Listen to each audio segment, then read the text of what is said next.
Hello, and welcome to TTRPGs and Kids Engaging Children in Tabletop Roleplaying. My name is Kyle Allen, and I am the moderator for this panel. Before we go around and introduce our panelists, I want to do some housekeeping. For the audience, I'm not sure if PAX has made this apparent, but this panel is pre recorded, so we will not be answering any questions in real time. Instead, members of the panel are in chat to make any clarifications or engage in further discussion if you have questions. This panel is being run with safety tools. To ensure the comfort of everyone in the discussion, we are privately utilizing the X and O cards. If you're unfamiliar with what that means, I encourage you to go to bit.ly/TTRPG safety toolkit. Every tabletop role-playing game can and should use safety tools, and they can be used in other facets of life, such as a panel. Yay! With that, I would like to pass it around to the panel to introduce themselves. Would you please tell everyone your name, pronouns, and any relevant information as to why you're on this panel in particular? So we'll start with Russ. Hi, everybody. I'm Russ Wild. I use they, them pronouns, and I'm on this panel because I am the guide slash creative lead for a podcast called Prison Pals, which is an all ages podcast. Thank you, Russ. And Finley? Hi, everybody. My name is. Finley, you're muted in Zoom. Hi, everybody. This is my first virtual panel, but not my first panel altogether. My name is Finley Logan. I use they, them pronouns. I'm on this panel because I am a middle school teacher. I've been teaching middle school for almost 10 years now. And I've also been writing and running RPGs for my students for over 5 years. And like I said, I've been doing PAX panels for a while, so it's actually my third consecutive year doing a PAX panel about kids and RPGs. So thanks for having me. Thanks for being here. And Riley? Hi, I'm Riley Rethel. I use she, her pronouns, and I am a tabletop game designer. And I've also been a camp counselor for the past 3 years and the tabletop RPG specialist at that camp for the past 2 years. So I've played a lot of games with kids. This also isn't my first panel about playing RPGs with kids, but it is the first one that people are watching. That's a mood. That's a big mood. And Marissa? Yeah, my name is Marissa Kelly.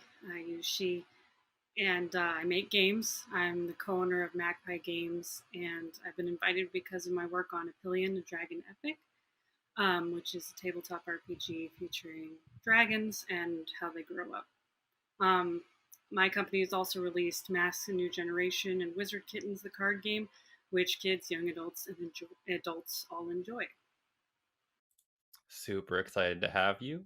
Epillion is like the one game that I can GM and not feel like I'm going to have a panic attack. So, love it. Okay. And I'm Kyle. My pronouns are he, they. I'm a producer and cast member for Prison Palace Podcast. Hi, Russ. Like Russ said, we are an all ages quest actual play. Did you say quest? Quest actual play game with an entirely LGBTQ plus cast.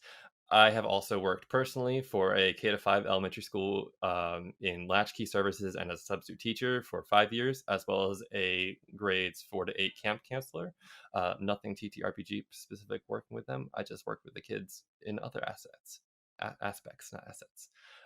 Additionally, I have worked in kid-focused theater, including college and community experience. So, all over the board. As you may have noticed, this group is diverse in experience. Our discussion will be jumping around from what it is like to game with kids, produce podcasts or streams for kids, and designing all ages oriented games. It is a common approach in these discussions to focus on what it's like as an educator or a parent, but there are so many more viewpoints to explore, and we hope to reflect that. We also had a friend of ours and colleague in the community, B-Bars, was supposed to join us today, but unfortunately he could not make it. So shout out to B-Bars on Twitter. He makes Power Outage, which is a great kid-focused game. We also are working with Aram Bartian, who is helping me with post-production. So you will not see him, but he is doing lots of things for this that I could not. So thank you, Aram. Um, with all of that out of the way, let's get started. So, this panel will be a sort of TTRPGs and Kids 102. I've been to conventions with panels about why you should play games with kids and create for them, and all the benefits with it. But that's been done and over and over again. If you need context as to why this is something we feel the need to talk about, then I encourage you to do your own research. Google's a great tool, and there's tons of articles and resources out there to educate yourself. Plus, we've only got like 45 minutes, so time is precious. This panel is about how to create content for kids, how to play with them, how to actually take the steps to doing all of these things as opposed to why you should do them. To start, let's talk about some of your favorite games that you've personally played with kids or used to create content for kids. What have you found that makes these games so suitable for your needs as opposed to other games that you might enjoy? So, would anyone like to take this because no one made notes about this one? I have lots of thoughts about this. Hi. Riley, take it. Go ahead. Yeah, so like I said, I'm a camp counselor, and my camp actually did a bunch of stuff this summer online, which I participated in kind of like in April, when before we knew that camp wasn't going to happen like in person. But my friend ended up doing a lot of the actual RPG stuff because my brain just couldn't handle half being at camp. So I ended up talking with them a lot about like what games are the best to play with kids. And obviously this is also something I've thought about when I was playing them. And the main thing that I've kind of found that is really helpful for playing games with kids is you need a game that makes it really easy for everyone to be on the same page. So like the thing with kids, if you've ever met a kid, is that they really like grabbing onto an idea that has nothing to do with anything else you're talking about and being like, "Can we do that? I'm thinking about that now." Um, which I can relate. And so it's really good to have games that like let everyone kind of grab onto that same idea. Like, I don't like games that have these like long character creation sections that you're kind of supposed to do yourself, because then you'll have kids who are like get super into it, or like, I've written an entire backstory for my character, and some other kid is like, yeah, I wrote stats and I'm done.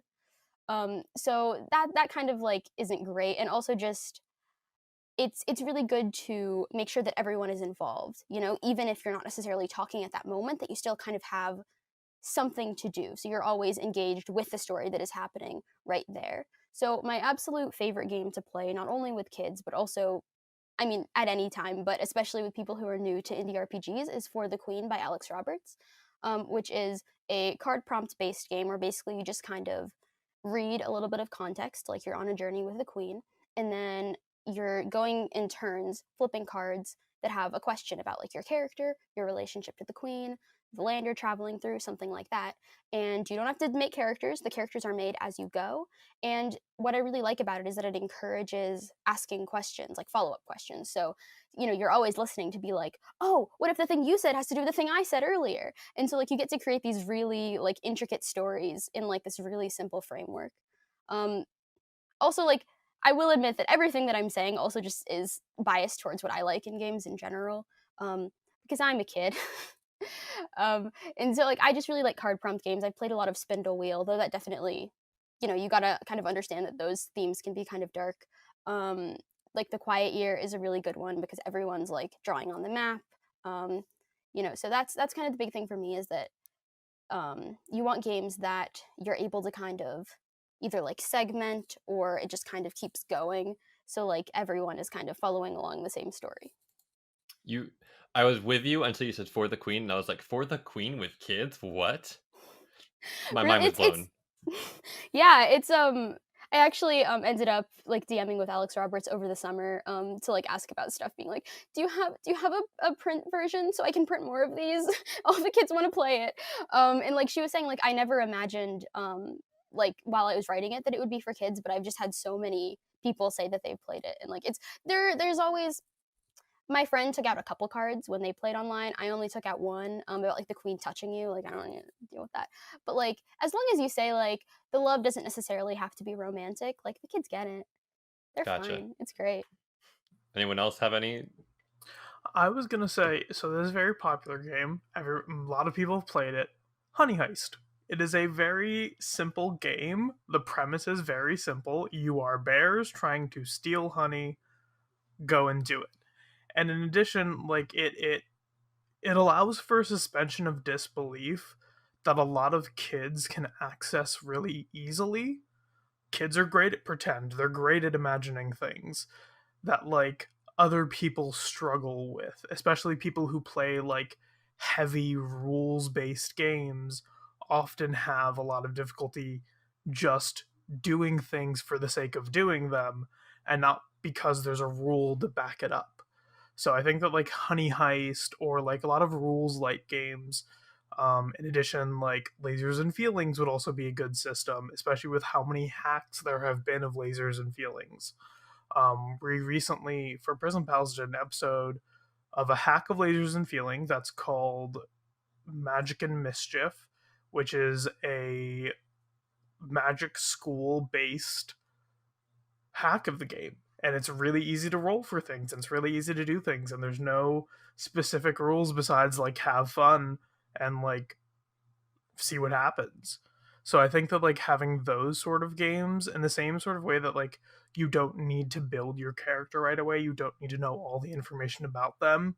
You can roll for it, you can figure it out as you go. I think that that really works well with kids. It gives them something really easily to grab onto and to know, okay, this is what we're doing, this is the goal here. These are games that like the setup is very quick. It doesn't take more than like 5 minutes max, and then you're immediately playing the game. Marissa or Finley? Yeah, as I say, I have sort of like a two uh sort of side by side feeling about this because so I just for some background, I teach middle school, so sixth, seventh, and eighth graders, and I also work in a school setting, and I work with special education kids with language based disabilities. So um, language generation is often pretty hard. And also like flexible thinking can be really hard. So like Russ, as you were saying, you know, it's better to have like open creativity so that kids don't get bogged down in rules. I have kids who love rules. They love like rules are amazing. And I want to give a shout out to my friend Mendez, who last year said something just that I thought was like, that middle schoolers and kids in general, but I see this a lot with my middle schoolers. There's this like drive to collect things that are similar but different. So you know, like My Little Ponies or Hot Wheels or Pogs or Pokemon not cards. Pogs anymore, but like you know, Overwatch guns. Like they're all the same. It doesn't matter. Somebody out there is like, I have a thought. But so for those kids, that's when I pull out the D&D because they are like, I want to do the thing that I saw my friends doing. I want to get in on that party. On the other hand, we have the kids who do want to be completely open, who want to just be able to make up whatever. And with those kids, a game that I love is Dinosaur Princesses, which I played for the first time at PAX. It's amazing. Um, it's you know, you play a dinosaur who is a princess, but you don't have to be a princess. You don't have to be a girl or any gender in particular. You don't have to be a dinosaur. You could be a cat or a shoe or a train or a cloud. Um, and it's a very player centric model because there's a kind of like the Quiet Year, there's a map making element. But the genre is like goofy Saturday morning cartoons. And you and your friends are coming together with your unique talents and skills to solve some, you know, benign but pressing issue in your community. And it always ends with a party. Um, and it's been interesting to see like who shows up for these different games and what they get out of it and what they bring to it. Um, and I think it's definitely like good as a DM or a game runner for kids just to come in with a couple of different tools in your pocket. Um, Especially if you're working with kids who have learning differences or social needs or just something that is going to make it more challenging for them to latch on to something new. That's awesome. Marissa? Yeah, so from the publisher side, I don't have kids and I don't work with kids regularly. So it's not a prerequisite for making games for kids. And when I was a kid, my dad ran games for me. Primarily, he ran Traveler as a hack for us playing Star Wars, and he ran D&D a bit for me too. Um, and I play tested Apillion, the game we were talking about at the beginning, with a bunch of kids a bunch of times, and it was a good experience that allowed me to see the kind of dynamic that my dad and I might have had at the table. And it was also great in general, regardless of the rules or how he hacked them or how much I personally tackled versus how much, was hand waved. Again, I don't have the best memory about which things were there or which recommend in that pace. But regardless of what game you're playing, I think that those kinds of family stories, however you make up your family, however whoever's at your table, those stories are going to stick with you. And just playing with whatever you have available is also very valuable. I feel very reassured to know that you don't have to actually play or have kids to make games for kids. That just opens up the market for me. In your experiences, what is the process of working with employers, companies, organizations in establishing RPG programs or creating content with or for kids? How receptive are they? Is there any apprehension do you find? Marissa, when you were pitching Apillion, did they look at you like you had two heads? Well, it was my company, so no. Fair. I didn't start out Apillion being a kid-focused game in my head. But honestly, selling games to kids is hard because kids aren't the ones buying the games.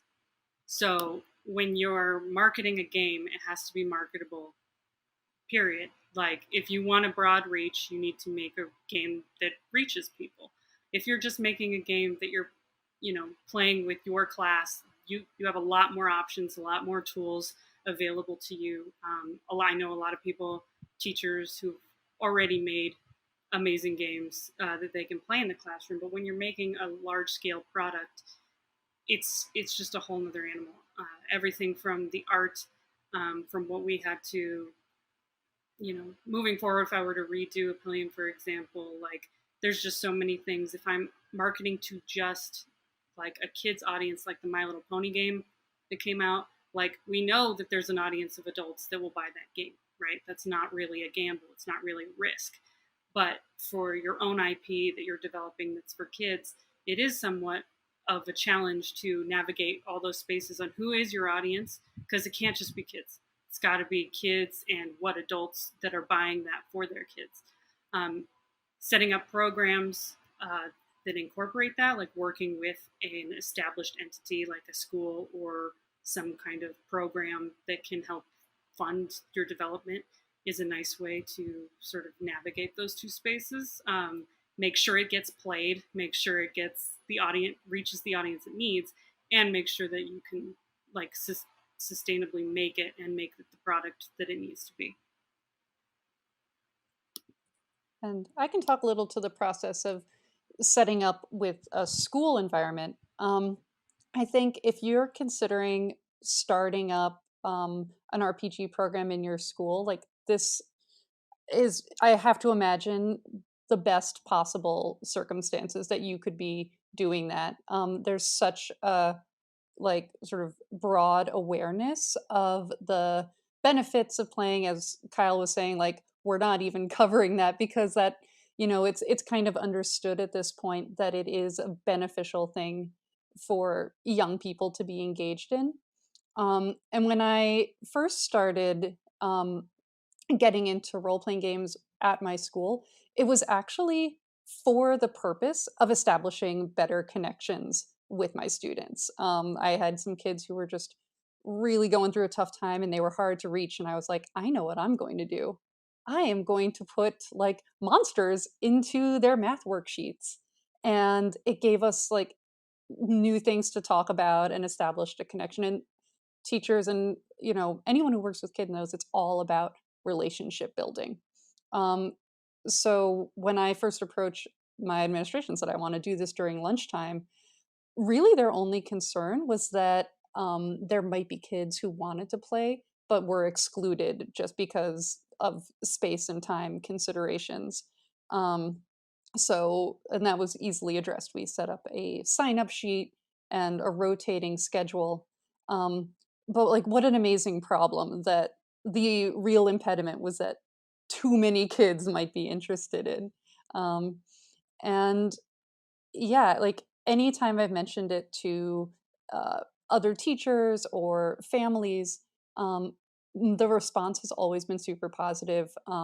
With families often wanting to know like how their kids could keep playing outside of school, like whether there were summer programs or after school programs. And so I'm so encouraged to see that response and also see that growth within the sort of society at large. And we're now starting to see um, the manufacturers of games start to do programs to allocate funds or products to educators or community leaders to make these even more accessible for people to start up gaming with their kids. Like you can, I know B-Bar does it with Power Outage. You can just contact him and he'll get you a copy. You can start doing stuff. Quest is doing it right now. You can contact them for free copies. It's just they're trying to make the hurdles less so on the gaming aspects themselves. It's more so on your end as the educator. Russ or Riley, do you have any thoughts? Well, for Prison Pals, we're a podcast, so like we sort of just had to establish it with each other. It wasn't really a hey, let's establish it with a big corporation or anything. It was more just like us talking at a group and wanting to fill a niche that wasn't filled already. We have an all LGBTQ podcast that's family friendly, which is a thing that a lot of people find as uh, impossible. A lot of people think LGBTQ plus isn't family friendly, so you can't have those two pieces together. But having a place where kids can see themselves represented and parents can feel safe allowing their kids to see themselves, it it lets that representation be there and it lets it be more prevalent. We've had some people comment on our show before saying that they like the representation, they like how it works, and we've had people say that they listen to the show with their kids, but we've never really interacted with corporations or like other groups that already exist who are like, ooh, you doing stuff for kids isn't really our sort of goal or anything. So we don't have a huge experience with that, unfortunately. Going back to what Marissa was saying with like knowing your audience, it can't just be kids. That's a lot like where we were approaching things. Like our audience was never just kids; it was queer people and kids, and also RPG lovers. So like there was like a several different facets to it. The reason I love Epilion is probably because I just like saying, "You want to play little gay baby dragons with me?" It's just that's how I pitch it. Last time I played it was for Pride Month, and I was like, let's play the Moonbeam Festival. It's just Dragon Pride. Let's do it. Riley, do you have anything? Yeah, I mean, I also don't like so the year that I started doing RPG stuff, my second year of camp, the new assistant director, who's now the director, she's great. I really should have asked, like, I know that she kind of wants to keep like her internet Twitter stuff and like her camp director stuff separate, so I won't shout her out. But like basically I was a general counselor, which kind of just meant like, oh, we'll put you wherever we need. And that year they were like, we want general counselors to pitch electives. And I was like, hello, I would like to do RPGs.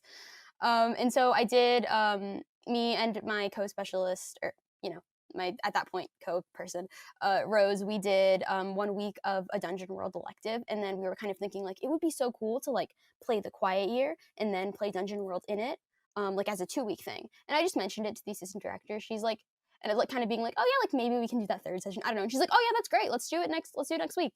And I was like, oh, okay. And that just like was great. And so we ended up doing it the next session, and then both of us came back last summer to be like full-fledged RPG specialists. So yeah, it was just great. Never really had any trouble with it. That's awesome. So we've touched on it a bit. So after you've gone through the process of starting your game or your group or your show, has there been a shift in perspective from people who you discussed it with prior to? Like for Riley, you didn't seem like there was a shift in perspective at all. It was always gung ho. But for Finley, was there any kind of response that you saw that changed or was really positive?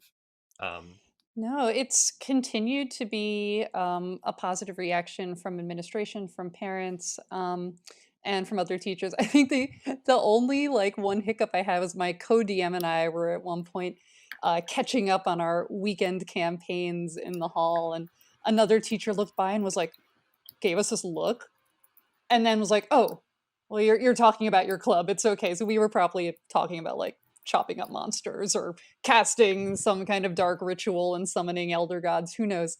Um, but as it's been, it's now been a couple of straight years of full year, every Friday running this club, and we're so lucky. We've got kids who've been with us from 6th grade through 8th grade, and we know they're going to go. They play RPGs outside of school. They get to their friends. They come in and show us their like miniatures that they painted, and their dice towers that they built, and so we know that like these are kids who are going to keep playing and like having this as a focal point, as a hobby for I hope the rest of their lives.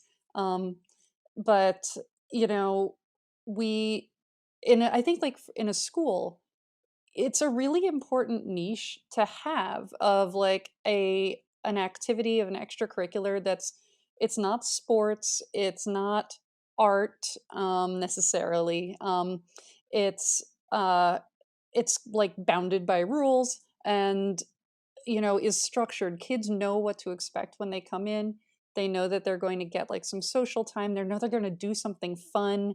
Um, and they know that we're going to be there like telling the story with them. um, and I think that's something that is really needed among our population. um, I think really like my only goal now, like the only thing I see that I want to change is that we our school is primarily boys anyway, which just has to do with the way that uh, disabilities are diagnosed within our society, and that's a topic for another panel. But it's generally an all boys club, and I'd love to see more gender diversity in the room, because I just think it's gonna, you know, that kind like just changing things up and helping people see themselves in this hobby that might not is sort of our next goal. Marissa, so this conversation has been a lot about how the kids with playing the games or adults in like a education standpoint have been receptive of it. How about with the corporate view? How has like market reception been as opposed to other more adult focused games? Yeah, I think one of the awesome benefits of Kickstarter, which is where most of our business goes, all our products go through, most of them, Kickstarter during some point in their life cycle. And the nice part about that is you can gauge your uh, reception almost immediately. So that gives you time to cancel your project, start it over again, like not have to invest everything in there. But when it does hit, um, I think that like with Apillion, for example, it was a big success, especially for at the time, um, in Kickstarter, that gave us, a lot of not just monetary value to move forward in making the game, but also just the like peace of mind that it was going somewhere. So um, I think one of the benefits is also when you're running the games with kids at the table. Um, I think probably my favorite table composition has always been like one kid and a bunch of adults, all right, or one or two kids and a bunch of adults, because there's this really cool dynamic that happens where the adults get to model proper table behavior, like don't talk over somebody, pay attention to their scene. I know it's not your turn, but like let's be a good audience. And then the kids get to show off their creativity. And I think that's something that adults can overlook because we tend to do this a lot. We play games a lot. We have to think of things creatively. And then when a kid comes over and is like, "Yeah, but did you think about all these crazy things that they come up with?" And you're like, "Wow, no, I didn't even think that was on the table. Thank you." Um, and that dynamic is something really special to a mixed table that isn't just you facilitating for a bunch of kids, but is a collaborative process between adults and children, and that kind of grouping that kind of nurtures relationships between generations rather than separating them out. I think a lot about the design process for that as well, which is there's a thing here about designing for a parent plus a kid versus designing just for a kid, and what those things mean in a game and how you understand that feedback when you get it.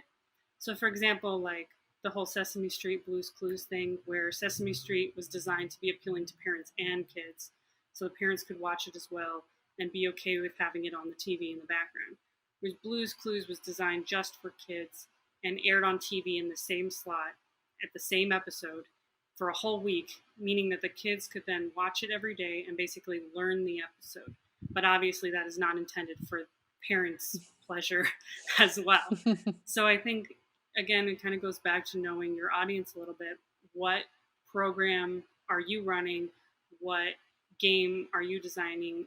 Who in the RPG space is this product for? Is it for people who are used to playing D&D? Is it for people who are used to playing The Quiet Year? Is it for something completely else? Like knowing why you're designing it, what program you're designing it for, is all the more meaningful for how it impacts the people within it, or if it even gets to the table in the first place. So reception, I think, is a lot to do with getting to the right people as well. What do you do differently, or how does your process look when creating for kids or gaming with them as opposed to with adults? I should just read the script I wrote for myself. How do you approach that? Russ, do you want to take this one to start? So when you have a bunch of adults at the table, you can go into a lot of like heavy flowery detail. You can also like go into some darker subjects, um like player death, I mean character death, that kind of stuff, and having that happen at the table. You can go into those subjects, and there's a lot more understanding and like sort of compassion there, and sort of like people will get through it, they'll understand it, they'll communicate it. When it comes to making content for kids, I'm not saying that you have to dull all the content, but like there are certain topics that like aren't great for kids. Like there shouldn't be like lots of drinking, or like some things that parents won't agree with in certain cases. For example, with Prison Pals, part of keeping it all ages means that there's no sexual content in the show. It also means that like we don't swear. There's no swearing at the table. If it does happen, it gets cut out. We went through, when we first started the show, we did a small period where we just kind of ran the show without talking about things, and the show was very dark. And then around episode 8 or 9, we sat down at a table and were like, okay, this show isn't the show we want to present to people. The show doesn't represent what we want to do. It'd be great if it was for adults only, or like for an older audience. And so we sat down, we talked about it, and we came up with a list of content that like we weren't going to have in the game, or content we weren't going to approach. So it's just that there are certain things that are technically off limits, not just because kids might not understand it, but also because parents won't approve of it being in the content for children. It's the same reason there's rating systems on like movies, TV shows, etc., etc. So that's kind of how we approached making content for kids. Yeah, I was similar to that. I think, yeah, being in a game with kids, I'm much more explicit about where the boundaries are um, than I would be with adults. And part of that is, like a rating system. And part of that is also with kids. There's a couple of things going on, especially with my students, that they don't necessarily know what the genre based expectations are. Um, they might not know that in a fantasy story, we tell this kind of narrative. Our characters should act this kind of way. They should make these choices, but not those choices. Because, if you were and as like adults who have read a lot of books and seen a lot of media, we kind of have a sense of like where a narrative might take us, but kids really don't. Um, so there have been times, and this kind of goes back to what Marissa was saying about modeling, where I've really had to take a kid aside and been like, that thing that you are trying to do here, I want to say, I want to let you do whatever you want, but it it's not working, and we need to take this in another way. Like, you cannot steal all of these gnomes' clothing. Like, that's not. It's just weird. It's just weird. Um, and so, like, I think there are conversations and like levels of explicitness that I would go into with kids that, in an adult game, folks would just, I would give folks much more open space and let them kind of take the narrative where it's going to go.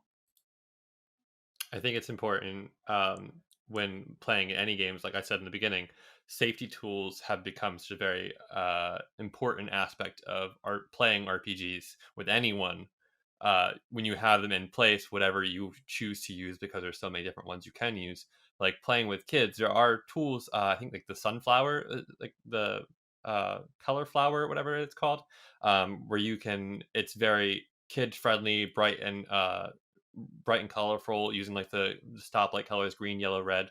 Whereas where you could be playing and something like this could happen, and you could just be like, we're gonna touch the yellow, we're gonna stay away from that one. Or just to redirect focus as a table, to keep these types of subject matters, no matter what they are, under control. Riley or Marissa? Yeah. So for me, part of how I separate stuff is like how I do it with kids versus adults, and then some of it is more like based on experience with like games and specifically indie games. So one of the main things that I do with kids that I don't generally do with older people is the first thing I do is introduce the concept of play to find out what happens, because I just, especially in the limited time that we have, when I play games with kids, I know that kids will like have like, some of them will get like all of these ideas in their head, like, I know exactly how the story is going to go for my character, and I just want to prime them to be like, that's awesome, like think of as many of those as you want, but don't be disappointed when the rest of the table goes another way. So that's like the main thing. Also, a safety tool that I like to use at all times, it's my favorite one, is asking questions as opposed to making statements. So like if we were doing a character creation, and like I thought that my character should be Kyle's character's rival, I don't want to be like, hey Kyle, we're rivals, because if Kyle doesn't want to do that, that's kind of a shame. Either he's going to have to deal with it, and that isn't fun, or he's going to have to hurt my feelings. So a much better way to do it would be like, hey Kyle, are we rivals? And then you can be like, yeah, totally, that's awesome. Or no, what if this instead? So that's like a thing that I like to do for everyone, because I think it's like the best. Um, the other thing that I do with kids that I don't generally do with adults, sometimes I will if like people are really new to indie games, is I'll introduce the X card. I'm not a huge fan of the X card, because it's kind of like saying, oh, just tell me if I do something that makes you uncomfortable, without really giving any ability to like do that, except for saying literally like take the initiative and stop the game when you are already feeling uncomfortable. So I'm not a huge fan of it as like a specific tool, but I really like it as a way to introduce like, hey, you're allowed to not like things. You were allowed to say, hey, that thing that you just brought up, I don't want it to be brought up. Or how about we bring it up in this other way? Like, I feel like in a lot of like traditional game spaces, if kids are like playing more traditional games, or just if they're doing other activities, like they might feel like if someone else says it, then like it's too late. They can't say anything. So it's important to me. Basically, I didn't start doing this because like I felt weird about the X card, but then I'd have like 13-year-old kids who were trying to be edgy, and they'd bring up something, and I'm like, oh, hold on, we're playing the quiet here. Let me pull this card out. Let me introduce the X card. I'm X carding that. No, and I figured a better way to do that would just be to bring it up in general, because I think it's just really important to me that like kids understand like this is a collaborative storytelling medium, and like we are all in charge of the story, and that means that you are also part of that. And if I could get in here also, I noticed that we are mentioning a lot of things that are about like slowing the roll when things get, go to a place where we don't feel comfortable or where they really just shouldn't or can't go. But I also want to highlight some things that I do and that others could do that are more positive. Because, and again, this goes back to modeling. One of the things that I love best about like just tabletop game culture and the community of people that I like to spend time with is that we're so like into each other's characters.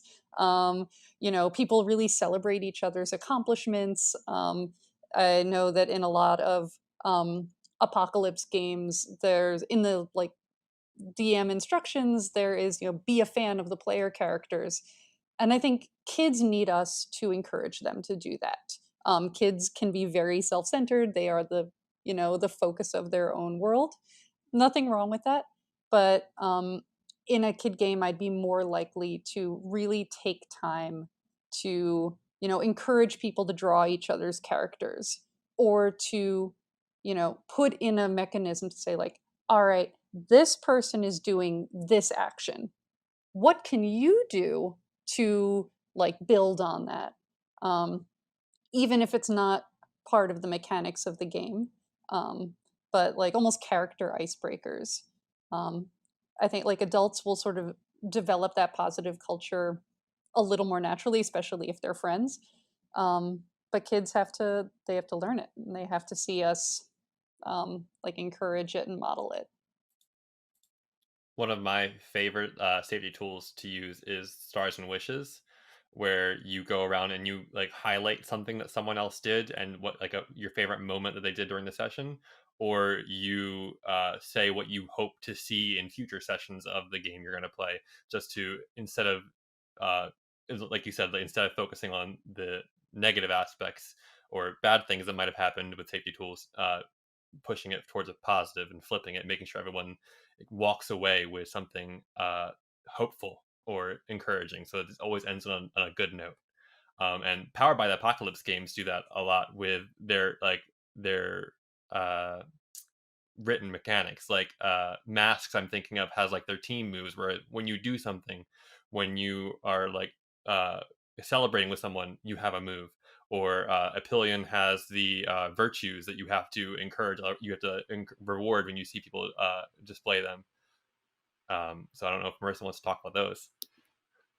Sure, I think it's a nice way to step onto what you asked about people who are interested in creating a game with these things.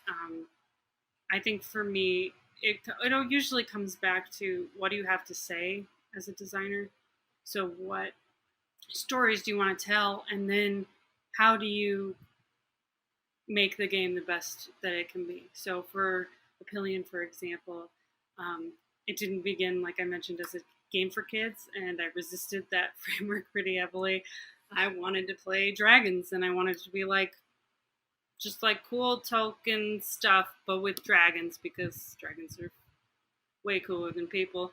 So I started designing the game, and the more that I got feedback, I realized that it became clear that the kinds of tones that are strongly associated with kid stuff or children's or young adult stuff was what that was already present in the game was what people were connecting with the most. And the game needed to encompass those tones more directly to really be the better game that it could become. So, sometimes that doesn't work out as smoothly and you have to, kill your darlings and come up with a new way to approach something else that you're trying to do or design in that space. But I think being willing to change and shift and listen to feedback that, and I don't mean literally someone has to articulate, this would be better if it was a kid's game, but just be willing to work through what tones are being said and what the associations are before you complete your game and before you market your game. Because I did kind of still hit this weird middle mark that I'm not sure I would do again, where the book itself is sort of presented as more of an artifact, like in character thing, than a like big, bright, colorful, like eye grabbing thing that it could be. But the content ultimately, is where those changes were easily made and could really make them sing once I nailed it down into the kind of story that was about growing up and about making changes, and like helping other people in that kind of content. Like I said, whether or not you agree that that's just for kids or not, it's definitely strongly associated with younger audiences.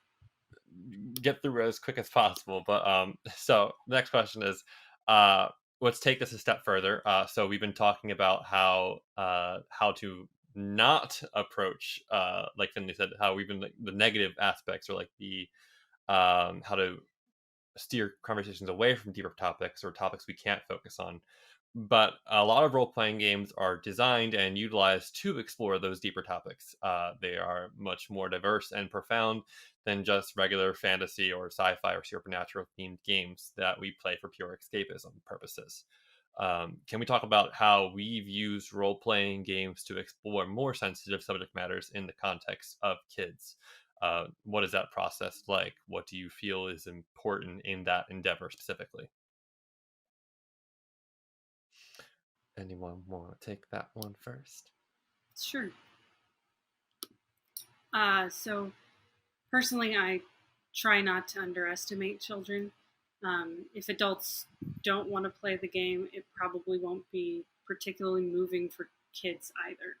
And I think that, like you mentioned in the setup, it's about being able to explore things and work with things with the people at your table, and that's a really neat part of storytelling that we're doing together in tabletop RPGs. And I think there's a difference between learning the system, or there's something about learning the systems and rules that seems key. With kids, there's a fine line between helping out because they're having a hard time and helping too much that can then make them disinterested because they aren't discovering things or making progress on their own. So it does, while it does vary from kid to kid, obviously. But I think that there's a whole spectrum here from creating a space so that the game, or creating a game that is as simple as possible, to creating a game that a kid can discover the depth but doesn't have to. So if you're working on like, I think it goes back to, if you only have a certain kind of game that isn't simple, it isn't easily hacked on the fly, I think you should still give it a shot. You can still tell stories with it, and the fact that there is more for them to discover, but you might be doing some of the heavy lifting as the facilitator. I think that shouldn't put you off it, and then being a little transparent if the kid does seem interested, and showing them what you're doing, because then they can do it themselves. Russ, why don't we talk about the specific stuff in Prison Pals? Yeah, go do the Prison Pals thing. Okay. There's two big moments that I think of. So we have our characters, and they all have big backstories, obviously. But one of my players came up to me and said, "Hey, I think my character's dad has depression." And that was something that myself, I have depression, I have mental illnesses, and we sat down and we talked about how to approach it in game. And the way that we approached it was that the character had seen the signs of it, but it was never really thrown out there in a sense of like, I have depression in like an angry, screaming sort of match. It was still that character's father, it was still someone that they cared for. And there came a scene where that character asked their dad, "What's happening? What's going on?" And he basically said, like, sometimes I get sad. And there's not really a reason why. There's not really a like justification for it. It just happens and it's part of who I am. And I have to deal with that. And sometimes there are good days and sometimes there are bad days. And we played through that scene and it was very kind of, at least for me, it was very moving because it felt like a conversation that a parent would have with their kid about that sort of topic. They don't need to know all the dirty details, but they can know what's going on with your life and see that like you're human in a certain way and see that like you aren't perfect. And then the other example that I'm thinking of is from recent episodes of the show. Um, Kyle's character has a backstory that deals with abuse, with being abused as a child, and trying to recover from that harm and that trauma. And we've talked about it in character in the same sort of way. We never went into dirty details, but it's always been something we've discussed and we've talked about and we've handled. And it's been subjects that people who like the show and families who like the show have said that they like how it's portrayed because it's not ignoring it, it's not glossing over it, but it's also not getting so far into it that it feels like it's overwhelming in any sort of way. Um, so I know that's how we've been approaching it, is to treat subjects with respect, with kindness, and mm, and care. Like you just have to care about the subject and not just like throw it out as like a joke or anything or any sort of harmful material because then the kids will pick that up and repeat those sort of jokes. If you show the kindness in your work and the content that you present, then they'll repeat that kindness. Like we've talked about the modeling effect, they'll model that same kindness back. Like, I think that role playing games are a really cool way for kids to like be able to experience and like kind of talk about that kind of stuff in a way that isn't like gonna hurt them, in a way that like is very safe. Like I've played games where a big focus of it was like reclaiming colonized land. Um, I think like the best example I have is we were playing for the Queen, and there's a card that says like you love someone else in this retinue, and basically these two kids decided like, oh, our characters are like a couple and they have to keep it secret from the Queen because she's homophobic.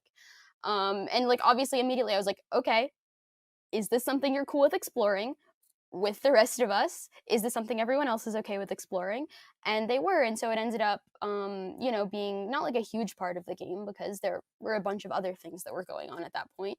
But it was something that they could just say like, this is a thing. And those two kids actually ended up like getting really invested in those characters. And during free time, I like facilitated a little like I don't remember what game it was, but like a little game where they could like talk about how their characters got together in the first place, which like was adorable.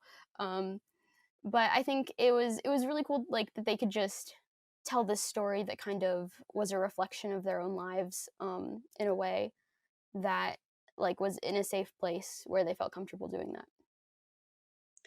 I have to say, I'm really like blown away by both of those stories. And Riley, especially, I was at a panel some years ago where an educator recounted a time where romance or physical affection came up in a game, and she like shut it down and distracted the kids with like a shiny object.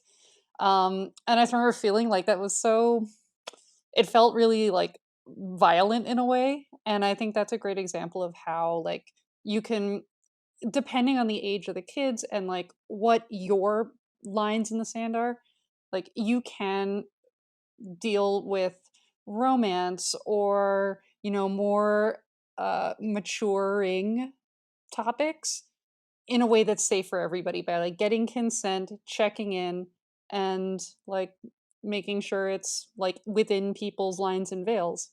Um, and yeah, I think going back to what Russ was saying about like not shying away from things, you know, any adult going into anything with kids is like you've got to be prepared to be honest.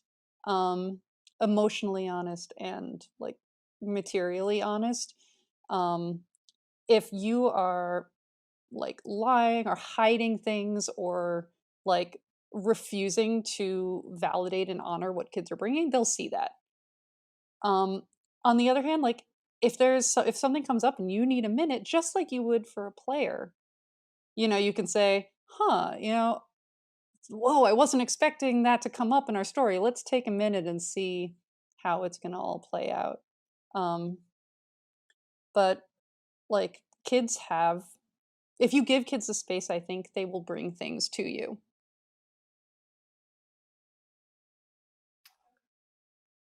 I was trying to think of like some cool way to like segue into closing this, but I couldn't. So like, here y'all, folks.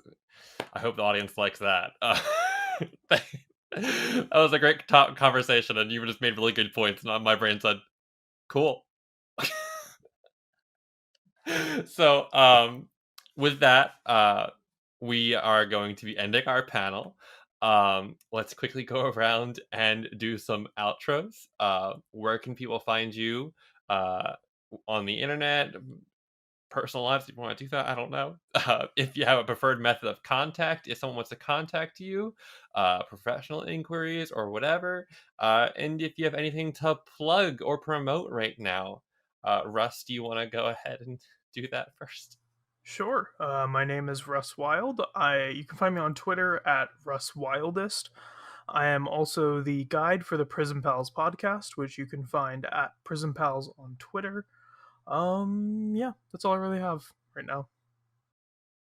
Cool. And Finley? You're Oh, muted, Finley.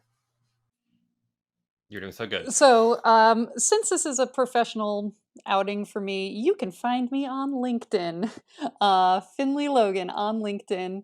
Um, and I'd love to talk to anybody who's, you know, got questions about gaming at school. It's definitely a pet topic of mine. Um, and that's, yeah, that's those. School is my project. Please, everybody, be safe out there. That's my plug. Good plug. Riley? Hi, I'm Riley Rethel. You can find me on Twitter at JaceAddax. That's JaceAddax. You can find the games that I write at metagame.itch.io. And please talk to me about playing games with kids because I just started a school that is like year long, so I can't work at camp anymore, and I'm sad about it. And Marissa? Yeah, again, I'm Marissa Kelly, and you can find a bunch of our games at magpiegames.com.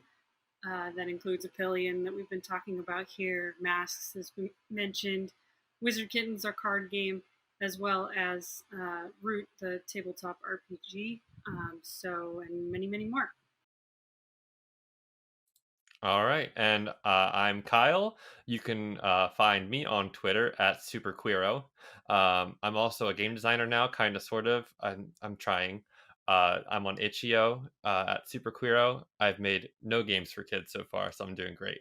Um, you can also find me on the Prison Pals podcast, and I want to do another shout out to Aram Vartian, who will be helping with post production on this. He can be found on Twitter at Vartian. And he also has a website that you can find on Twitter, but I didn't look up his website domain, so oops. He is a podcaster, producer, photographer, video editor, all these other things. And thank you all for joining us for TTRPGs and Kids, Engaging Children in Tabletop Role-Playing. I hope you all enjoy the rest of your PAX online. Goodbye. Stay safe.